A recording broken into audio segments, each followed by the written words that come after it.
तो next portion of this chapter is कि हम कॉन्सेंट्रेशन टर्म्स को कैसे केमिकल कैलकुलेशंस में यूज करते हैं. So for the next title, application of concentration terms in chemical calculations. तो देखो, प्राइमरली आपको पता है कि हम पूरी कैलकुलेशंस, केमिकल कैलकुलेशंस मोल्स के थ्रू कैलकुलेट करते हैं. तो इसका मतलब हमें अपनी कॉन्सेंट्रेशन टर्म से समहाउ मोल्स तक पहुंचना होगा. और मोल्स तक पहुंचने की सबसे कन्वीनियंट यूनिट जो है वो मोलारिटी है, क्योंकि हम लोग सॉल्यूशंस यूज करते हैं. और मोलारिटी में मैंने बाकी सारी यूनिट्स का कन्वर्जन आपको सिखाया हुआ है. तो उससे यूज करके आप कभी भी कोई भी कॉन्सेंट्रेशन टर्म दिया जाएगा तो उसे मोलारिटी में कन्वर्ट कर लेंगे. अब मैं मोलारिटी से आगे की बात आपको सिखाई देता हूँ. तो देखो, आपको सबसे पहले पता है कि जो मोलारिटी कैपिटल एम होता है, ये एक्चुअली में number of moles per litre of solution होता है. So it is number of moles of solute.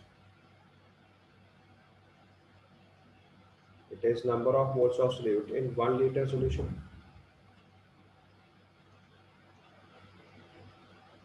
It is number of moles of solute in 1 liter solution. तो किसी भी 1 लीटर सोल्यूशन में जितने मोल्स होते हैं, दैट इज योर मोलारिटी. तो उसका मतलब अगर हमें कभी भी number of moles find out करना होगा तो हमारे पास सबसे सिंपल तरीका क्या होगा? Number of moles will be equal to molarity. Molarity का स्टैंडर्ड रोटेशन कैपिटल एम है, तो वही लिखता हूँ बार बार. So number of moles will be molarity into volume in litres. जितना वॉल्यूम सोल्यूशन का लीटर्स में प्रेजेंट हो उससे मल्टीप्लाई कर देंगे तो आपको सीधे सीधे मोलारिटी पता चल जाएगा.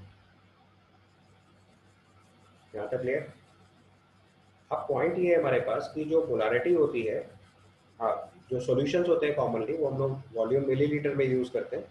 तो हम लोग कई बार नंबर ऑफ मोल्स की जगह नंबर ऑफ मिली मोल्स भी यूज़ कर सकते हैं. तो हमारा नेक्स्ट टर्म होगा number of millimoles is equal to molarity into volume in millilitre. So millimoles का सेम कॉन्सेप्ट 10⁻³ मल्टीप्लाई कर लेंगे. तो अगर जनरली हम लोग केमिकल कैलकुलेशंस करते टाइम मिली मोल्स यूज़ करेंगे, and millimoles will be nothing but molarity into volume in millilitres. ठीक है, समझ में आ गया? So it will be molarity into volume in millilitres. ठीक है.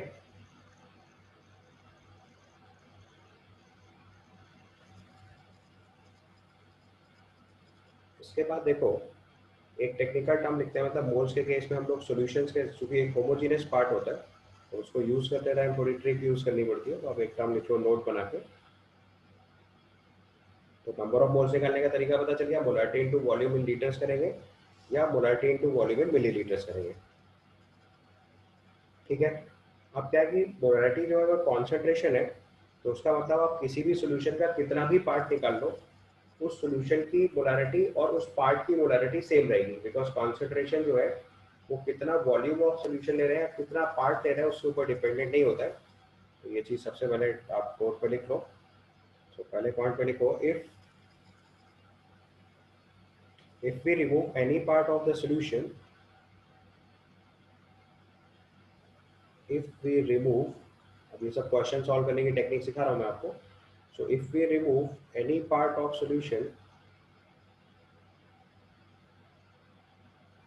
if we remove any part of the solution,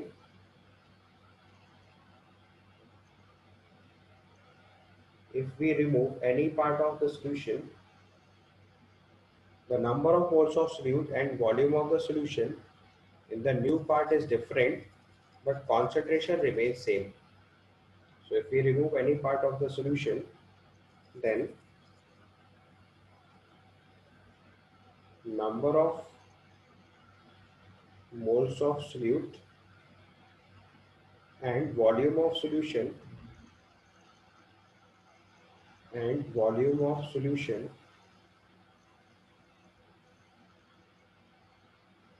will be different in new part,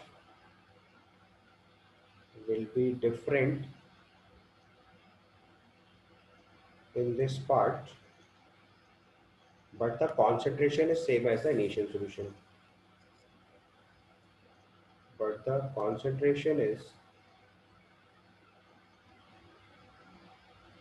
same as initial solution.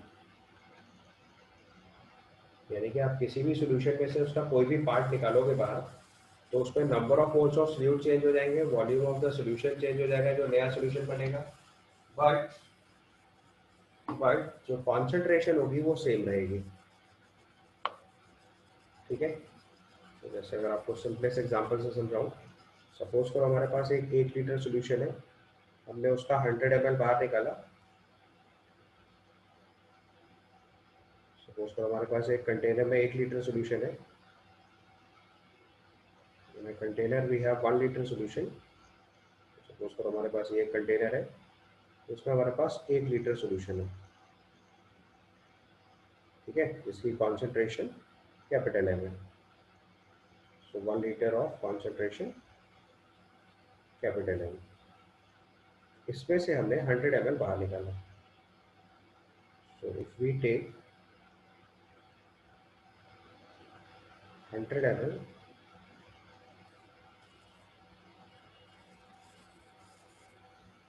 so if we take out 100 ml of solution, जैसे मान लो किसी एक बड़े flask में 1 litre solution रखा है, और फिर हमने अपने एक मेजरिंग सिलेंडर से 100 ml मेजर करके उस सोल्यूशन से बाहर निकाल लिया। तो अब जो हमारे पास नया 100 ml सोल्यूशन बनेगा ना, उसकी कॉन्सेंट्रेशन अभी भी कैपिटल एम ही होगी।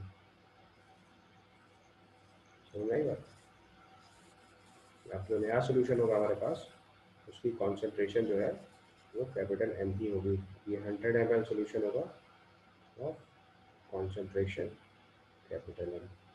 कॉन्सेंट्रेशन नहीं चाहिए, और तो वॉल्यूम देखो 1/10 हो गया है, मोल्स ऑफ सोल्यूट भी 1/10 हो गया है।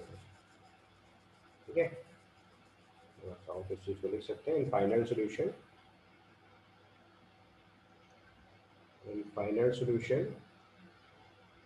Volume and moles of solute becomes 1/10। आपने 1 लीटर में से 100 ml निकाला तो वॉल्यूम भी 1/10 हो गया, मोल्स ऑफ सोल्यूट भी 1/10 हो गए, लेकिन कॉन्सेंट्रेशन जो है वो सेम रहेगी। सेकेंड केस देखेंगे। So if we add water, water मतलब टेक्निकली सॉल्वेंट, ये मैक्वा सॉल्यूशंस की बात कर रहे हैं बेसिकली। अगर वाटर नहीं होगा तो कोई भी सॉल्वेंट, जिस भी सॉल्यूशन की आप बात करोगे उसका solvent. So if we add water to any solution या टू एनी एक्वा सॉल्यूशन, मतलब जिसका सॉल्वेंट वाटर होना चाहिए, so to an aqua solution, अगर कोई दूसरा सॉल्यूशन है इसका सॉल्वेंट डिफरेंट सब्सटेंस है, तो वाटर की जगह वही सॉल्वेंट ऐड करना है। So if we add water to any solution, तो इस प्रोसेस को हम लोग बोलते हैं डाइल्यूशन। तो क्वेश्चन में डायरेक्ट हम डाइल्यूशन भी लिखा जा सकता है। तो अगर आप किसी सॉल्यूशन में उसका सॉल्वेंट ऐड कर देते हैं अलग से, तो उस प्रोसेस को बोला जाता है dilution.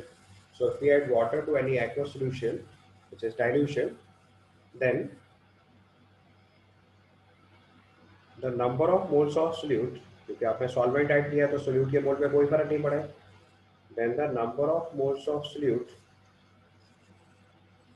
then the number of moles of solute remains same, number of moles of solute remains same, but volume of solution increases, hence concentration decreases. But volume of solution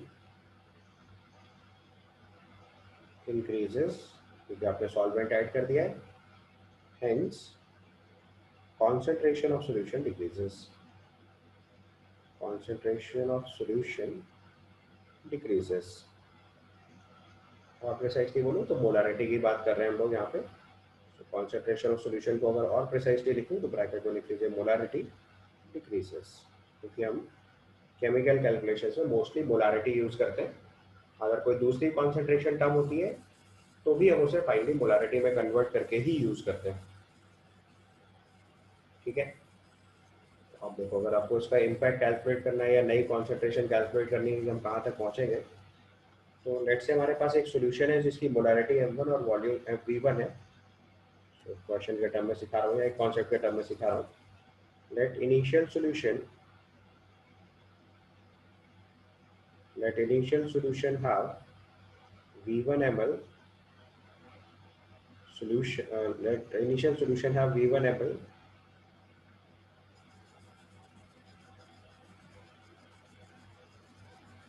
and molarity M1. ये हमारा initial solution है, इसकी molarity M1 है और volume हमारे पास V1 ml है, ठीक है। अब इसमें हमने वाटर ऐड करा, add water of volume V0। अगर इस सोल्यूशन में हमने वाटर ऐड करा जिसका वॉल्यूम V0 है, तो जो number of moles of solute है वो तो कांस्टेंट रहने वाले हैं थ्रू आउट द प्रोसेस। तो यहाँ से number of moles of solute जो इनिशियली है वही फाइनली भी रहेंगे। Initially number of moles of solute कितने हैं, molarity into volume in litres, so m1 into v1 by 1000 यानी into 10⁻³ molarity into volume in litres, अभी थोड़ी देर पहले कॉन्सेप्ट सिखाया। और जो वॉल्यूम ऑफ फाइनल सॉल्यूशन हो जाएगा, वॉल्यूम ऑफ फाइनल सॉल्यूशन जो हो जाएगा वो दोनों वॉल्यूम ऐड हो जाएंगे, तो फिर भी v1 प्लस v0 है। तो जो नई कंसंट्रेशन आएगी, so new concentration of solution m dash जो हम लिखने वाले हैं, तो फिर से number of moles of solute present in 1 litre solution लिखेंगे बेसिकली। तो number of moles of solute कितना है, m1 into v1 into 10⁻³ finally volume of the solution कितना हो गया, v1 प्लस v0 और into 1000 molarity into volume in एवन into 1000 is molarity. उसको सिंप्लीफाई करेंगे अगर हम तो हमारी नई मोलारिटी जो आ जाएगी, तो ये आपको डाइल्यूशन के बाद मोलारिटी निकालने का टेक्निक आ गया।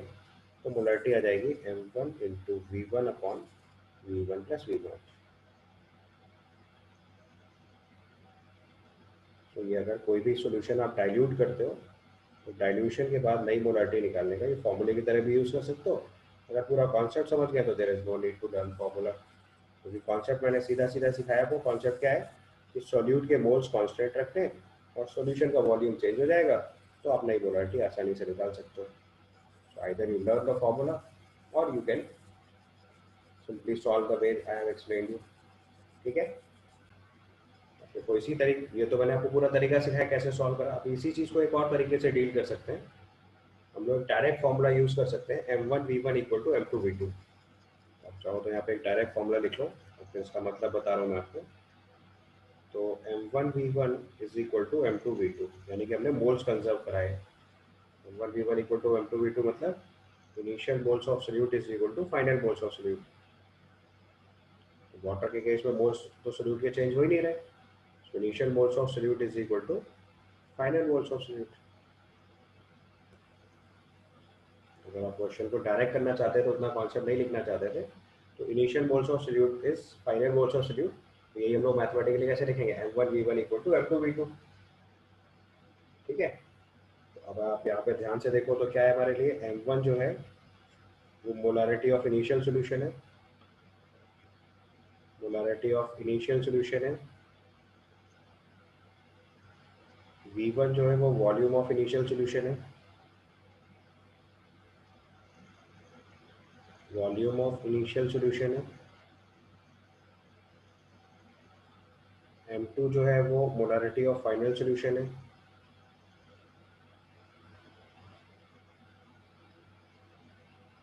और v2 जो है वो वॉल्यूम ऑफ फाइनल सॉल्यूशन है।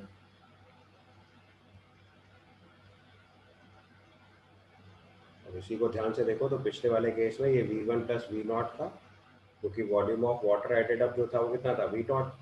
तो final volume of the solution अगर हम v2 मान रहे हैं, तो अगर हम पिछले क्वेश्चन के हिसाब से उस फॉर्मूले को लिखें तो वो v1 प्लस v0 हो जाएगा, क्योंकि इनिशियली सॉल्यूट का वॉल्यूम v1 था, उसमें v0 ml ऑफ वाटर मिला दिया हमने। तो अगर हम फाइनल वॉल्यूम को v1 प्लस v0 लिख लें, तो आप देखो इस क्वेश्चन से डायरेक्टली आपको m डैश पता चल जाएगा। आप ऊपर वाले फॉर्मूले को अगर ध्यान से देखो तो वही लिखा हुआ है, देखो m dash into v1 plus v0 is equal to m1 into v1। अगर आप किसी भी सोल्यूशन में सॉल्वेंट ऐड करते हैं तो हम directly m1 v1 equal to m2 v2 लगा के भी डायरेक्ट फाइनल कॉन्सेंट्रेशन निकाल सकते हैं। बट इसमें ध्यान ये रखना है कि m1 जो है वो initial molarity, v1 initial volume और f2 फाइनल मोलारिटी और v2 फाइनल वॉल्यूम है। तो फाइनल वॉल्यूम मतलब initial volume plus volume of water. तो अगर कॉन्सेप्चुअली समझना है तो मैंने पहले स्टेप से सिखाया, सीधे फॉर्मूला यूज करना है तो we can use M1V1 plus M2V2। ये डाइल्यूशन के लिए डायरेक्ट फॉर्मूला है, तो हम लोग डायरेक्ट डाइल्यूशन के केस में चीज डायरेक्टली यूज कर सकते हैं। सो फॉर डाइल्यूशन आपके डायरेक्ट फॉर्मूला यूज करेंगे M1V1 equal to M2V2। This is the formula which can be directly use in case of dilution. ठीक है।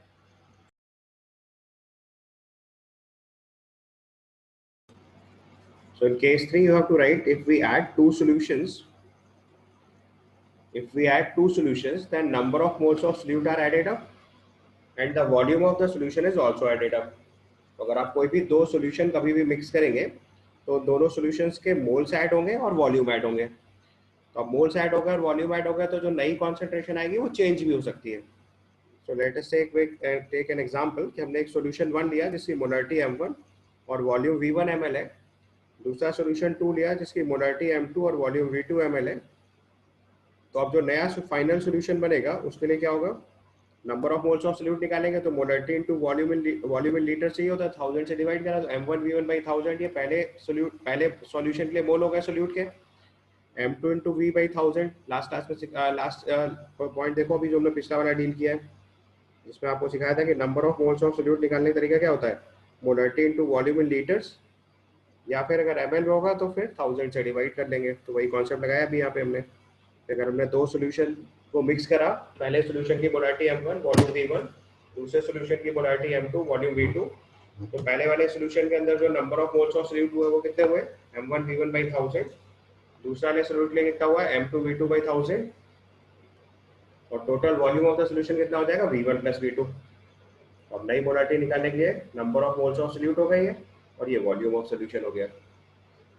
अगर आप ध्यान से देखो तो ये हमारा number of moles of solute हुआ, ये फिर से टोटल नंबर ऑफ मोल्स हो गए, total number of moles of solute हो गया, और ये चीज टोटल वॉल्यूम हो गया।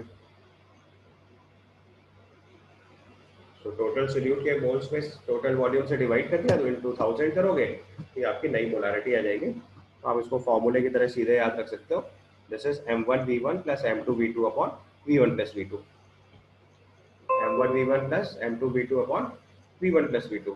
तो अगर कोई भी दो सॉल्यूशन मिक्स करेंगे जिनकी मोलारिटी M1 और M2 है और वॉल्यूम V1 और V2 है, तो मिक्स करने के बाद जो नया सॉल्यूशन बनेगा उसकी मोलारिटी जो होगी that will be M1V1 plus M2V2 upon V1 plus V2। तो आप डायरेक्टली फॉर्मूला यूज करके भी निकाल सकते हैं, या मैंने अभी आपको कॉन्सेप्ट सिखाया कि सॉल्यूशन मिक्स करने का मतलब होता है सॉल्यूट के मोल्स ऐड करना और सॉल्यूशन का वॉल्यूम ऐड करना। ठीक है। So now write out a question.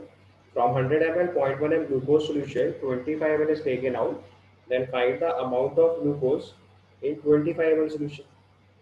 तो देखो मैंने केस 1 में आपको सिखाया कि किसी भी सॉल्यूशन का आप कोई भी पार्ट निकाल लो, कॉन्सेंट्रेशन विल रिमेन सेम। तो उसका मतलब for 25 ml of solution, for 25 ml solution, concentration will be how much? 0.1 m। जो कॉन्सेंट्रेशन हमारे स्टार्टिंग सोल्यूशन की है वही कॉन्सेंट्रेशन हमारे 25 ml सोल्यूशन की भी आ जाएगी, क्योंकि मैंने आपको बताया सोल्यूशन होमोजेनियस मिक्सचर होता है, तो आप उसका कोई भी पार्ट बाहर निकालोगे कॉन्सेंट्रेशन रिमेन सेम। तो कॉन्सेंट्रेशन कितनी होगी, 0.1 m। आता ओके। अब आपको मोलारिटी पता है सोल्यूशन की और वॉल्यूम पता है, तो नंबर ऑफ मोल्स निकालेंगे। तो अगर हम यहाँ से नंबर ऑफ मोल्स निकालेंगे, तो number of moles of glucose in 25 ml solution ये आ जाएगा molarity into volume in litres. Volume हमारा 25 ml है, लीटर्स में कन्वर्ट करने के लिए 1000 से डिवाइड कर दो, ये आपके मोल्स आ गए। और आपसे क्वेश्चन में पूछा है अमाउंट ऑफ ग्लूकोज, अमाउंट कैसे निकालते हैं, मोल्स में मोलर मास से मल्टीप्लाई करके। तो अगले स्टेप पे अगर हम निकालेंगे अमाउंट ऑफ ग्लूकोज, ये आ जाएगा 2.5 इंटू 10⁻³ इंटू 180। इसको सिंप्लीफाई करेंगे तो 0.45 ग्राम आपका आंसर आ गया। Clear? So now write down another question. How many grams of more salt is needed to prepare 0.2 m 250 ml aqueous solution? And more salt we all know it is ferrous ammonium sulfate. तो आपको 0.2 m concentration का 250 ml solution बनाना है, तो कितना amount लेना पड़ेगा? तो technique अभी आपको सिखाई कि नंबर ऑफ मोल्स कैसे निकालते हैं, molarity into volume in litres से, molarity into volume in litres से। 1 लीटर में जितने मोल्स होते हैं वो मोलारिटी होती है। तो अगर मोलारिटी में आप वॉल्यूम इन लीटर से मल्टीप्लाई कर दो तो ये टोटल नंबर ऑफ मोल्स आ जाएंगे। मोल्स आ जाएंगे तो बाद में मोलर मास से मल्टीप्लाई कर देंगे तो अमाउंट आ जाएगा। तो मोलारिटी दे रखी है हमको 0.2, वॉल्यूम दे रखा है 250 ml बाई 1000 करेंगे तो ये लीटर्स में आ गया। ठीक है, उसको सिंप्लीफाई करो तो ये 0.05 मोल आ गया। ये वैल्यू अपनी सॉल्व होकर आ गई 0.05 मोल्स आ गए। बस इसके बाद अमाउंट निकालने के क्या करोगे, मोलर मास से मल्टीप्लाई कर दो। Amount of more salt will be 0.05 into 392 moles का मोलर मास से मल्टीप्लाई करेंगे तो 0.05 इंटू 392, इसको सिंप्लीफाई कर लीजिए तो ये 19.6 ग्राम अपना आंसर आ जाएगा। ठीक, so another question is find concentration of solution if 500 ml of water is added to 100 ml of 0.1 m solution of sugar। 100 ml 0.1 m एक्व solution sugar में आपने अगर 500 ml वाटर ऐड किया तो नई कॉन्सेंट्रेशन रिपोर्ट करनी है। तो आपको टेक्निक बताई थी कि वाटर ऐड करने से number of moles of solute नहीं चेंज होते हैं, केवल volume of the solution change हो जाता है। तो अगर हम यहाँ से सीधे फॉर्मूला लगाएं कि अगर प्रोसेस से सॉल्व करना है तो 100 ml 0.1 m एक्व सोल्यूशन शुगर है, शुगर इज C12H22O11। तो यहाँ पे number of moles of solute निकालेंगे अगर हम तो ये आ जाएगा 0.1 into 100/1000, this is 0.01 number of moles आ गए। अब टोटल वॉल्यूम कितना हो जाएगा, 100 ml सोल्यूशन था और 500 ml वाटर ऐड कर दिया। तो नई मोलारिटी अगर लिखेंगे तो ये आ जाएगा m dash is equal to 0.01/100 plus 500, ये टोटल वॉल्यूम हो गया। इसको सिंप्लीफाई करेंगे ये आपकी नई कॉन्सेंट्रेशन आ जाएगी मोलारिटी में, this is 0.0167 moles per litre, 0.0167 moles per litre. Clear, molarity upon volume in litre supply, volume sorry molarity upon volume apply करा इनटू 1000 और करना पड़ेगा।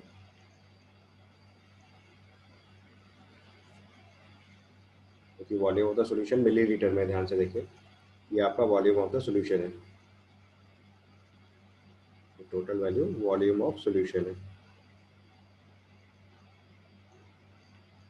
सो moles of solute upon volume of the solution.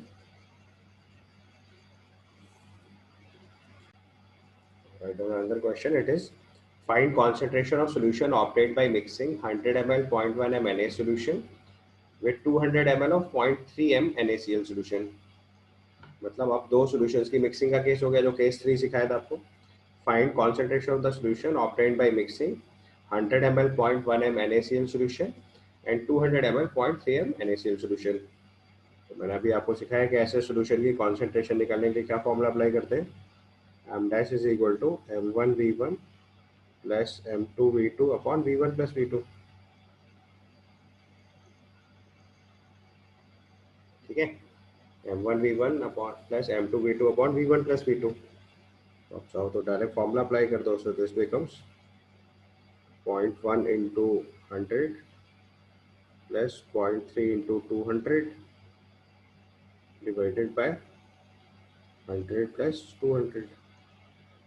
तो आपकी molarity जो आ जाएगी solve होके ये आ जाएगी 0.23 m।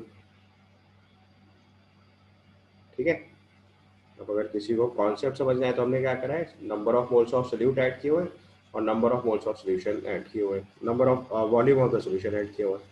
अगर आपको चाहे तो यहाँ पे लिखना हो तो आप लिख सकते हो number of moles of solute will be equal to 0.1 into 100/1000, ये पहले सोल्यूशन से था। प्लस 0.3 इंटू 200/1000, ये दूसरा सोल्यूशन था। अगर बात समझनी है तो this is from solution 1, this is from solution 2, this is from solution 1, this is from solution 2। ठीक है, उसमें क्या करा, total moles upon total volume into 1000 करेंगे तो 1000 कैंसिल हो जाएगा, तो एक फॉर्मूला जो मैंने बताया था m1v1 plus m2v2 upon v1 plus v2, इससे आपको डायरेक्ट कॉन्सेंट्रेशन पता चल जाएगा। ठीक है, now another question, find the concentration of the solution obtained by mixing 100 ml 0.1 m glucose. Find the concentration of solution obtained by mixing 100 ml 0.1 m glucose and 200 ml 0.2 m glucose and 200 ml of water। मतलब दोनों काम करें, दो solution mix किए और साथ में उसमें वाटर भी ऐड कर दिया। फिर से भाई सेम कॉन्सेप्ट लगेगा, पहले आप क्या करो, number of moles of solute निकाल लो। तो दोनों सॉल्यूशंस के जो मोल्स के सोल्यूट के मोल्स है वो ऐड कर दो। तो पहले वाले सॉल्यूशन की मोलरिटी 0.1 m, वॉल्यूम 100 ml, 1000 से डिवाइड कर दो, ये इसके मोल्स होगा। प्लस दूसरे सॉल्यूशन के लिए मोलरिटी 0.2, वॉल्यूम 200 ml बाई 1000, ये दूसरे सॉल्यूशन के मोल हो गए। टोटल मोल समझ में आ गया? बस अब जरा टोटल वॉल्यूम लिख लो। अच्छा, इसके बाद टोटल वॉल्यूम लिखो, ये टोटल नंबर ऑफ मोल्स हो गए। इसके बाद टोटल वॉल्यूम अगर हम रिपोर्ट करेंगे तो 100 ml एक सोल्यूशन है, 200 ml दूसरा सोल्यूशन है और 200 ml पानी मिला दिया है, तो टोटल वॉल्यूम हो गया 500 ml। बस आप नई मोलारिटी लिख लो। So molarity will be, the molarity will m dash will be equal to 10 to the power minus 4. Yes, 0.1 into 100/1000 plus 0.2 into 200/1000 divided by total volume 500 into 1000। ये आपकी नई मोलारिटी आ जाएगी, total moles upon total volume into 1000। ठीक है, total moles into total volume upon 1000। तो simplify करेंगे तो 0.1 आ जाएगा। ये आपकी नई कॉन्सेंट्रेशन होगी। तो इस सोल्यूशन में देखो हमने क्या करा, दो काम किए हुए थे, वाटर भी ऐड किया हुआ है, दो डिफरेंट सॉल्यूशंस भी मिक्स किए हुए हैं। तो ये फाइनली कॉन्सेंट्रेशन देखो सॉल्व होके 0.1 m आ जा रही है। ठीक है, तो दिस कंप्लीट्स योर क्वेश्चन।